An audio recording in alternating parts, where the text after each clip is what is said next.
Saya akan mempresentasikan hasil kerja kelompok kami dari mata kuliah pemrograman terstruktur.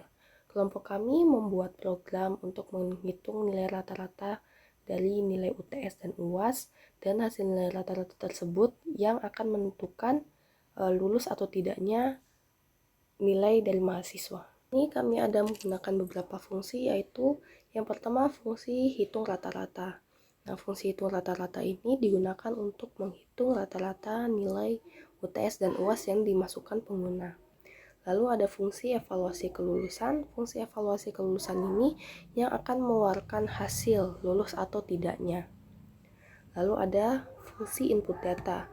Nah, fungsi input data ini digunakan pengguna untuk memasukkan nama dan hasil nilai UTS dan UAS mereka. Lalu ada fungsi tampilkan data. Nah, pada fungsi tampilkan data ini digunakan untuk mencetak hasil dari nilai rata-rata UTS dan UAS yang sudah dihitung oleh program. Dan yang terakhir ada fungsi main. Nah, fungsi main ini yang utama karena fungsi main ini adalah titik awal program yang akan mencetak fungsi-fungsi sebelumnya agar menjadi satu saat di output nanti. Nah, pada fungsi rata-rata kita menggunakan parameter float. Nah, parameter float ini digunakan untuk menginputkan angka untuk nilai UTS dan UAS. Dan untuk menghitung nilai rata-rata dari nilai UTS dan UAS ini, kita bisa menggunakan rumus nilai UTS ditambah nilai UAS dibagi 2. Nah, ini juga merupakan salah satu fungsi yang penting di sini, karena jika ada salah sedikit saja, maka fungsi hitung rata-rata ini akan mempengaruhi hasil dari fungsi evaluasi kelulusan. Satu nilai float rata. Kemudian bagian saya yaitu adalah fungsi untuk menentukan apakah mahasiswa lulus atau tidak. Dengan program string evaluasi kelulusan, float rata-rata, if rata-rata lebih dari sama dengan 60, return lulus, else return tidak lulus. Parameter. Satu nilai float rata-rata yang merupakan nilai rata-rata UTS dan UAS. Program ini mengecek apakah nilai rata-rata lebih besar atau sama dengan 60. Jika mahasiswa nilainya rata-rata lebih dari atau sama dengan 60, maka dinyatakan lulus. Dan jika kurang dari 60, maka dinyatakan tidak lulus.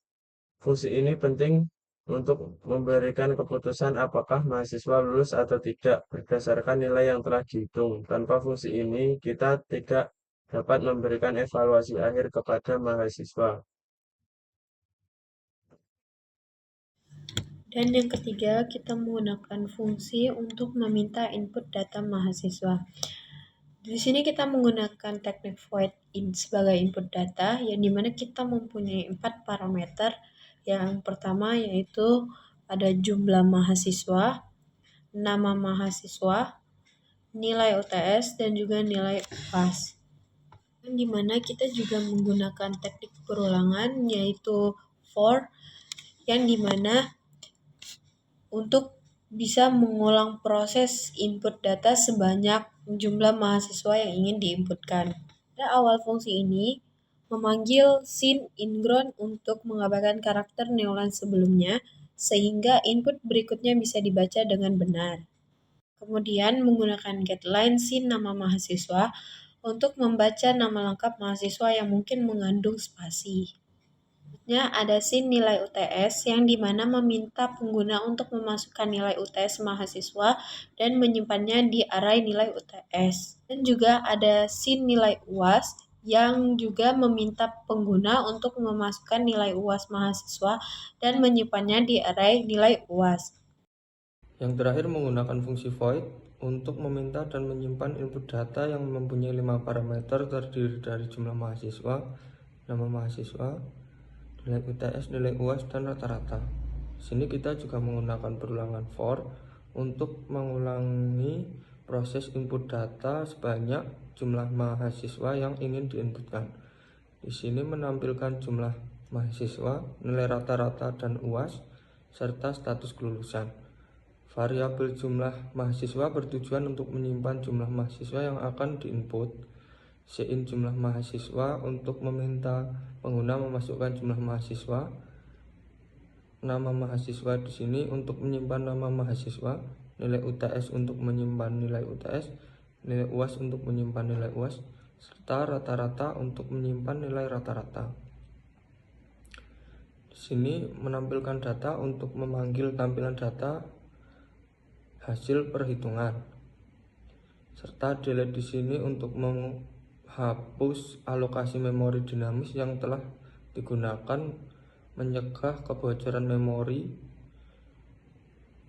serta return yang menandakan bahwa program berakhir. Berikut adalah output dari program kami.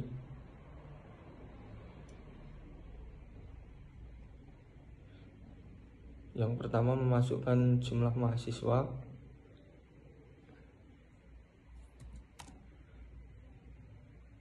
Lalu memasukkan nama mahasiswa yang pertama.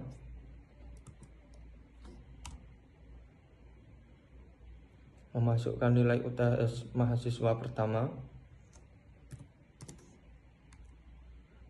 Memasukkan nilai UAS mahasiswa pertama. Lalu memasukkan nama mahasiswa kedua,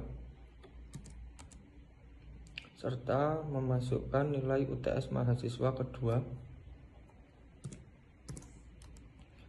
Lalu memasukkan nilai UAS mahasiswa kedua.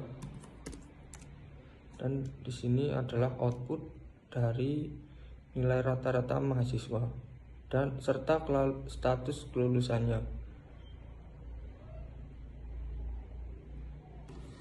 Sekian final project kami. Wassalamualaikum warahmatullahi wabarakatuh.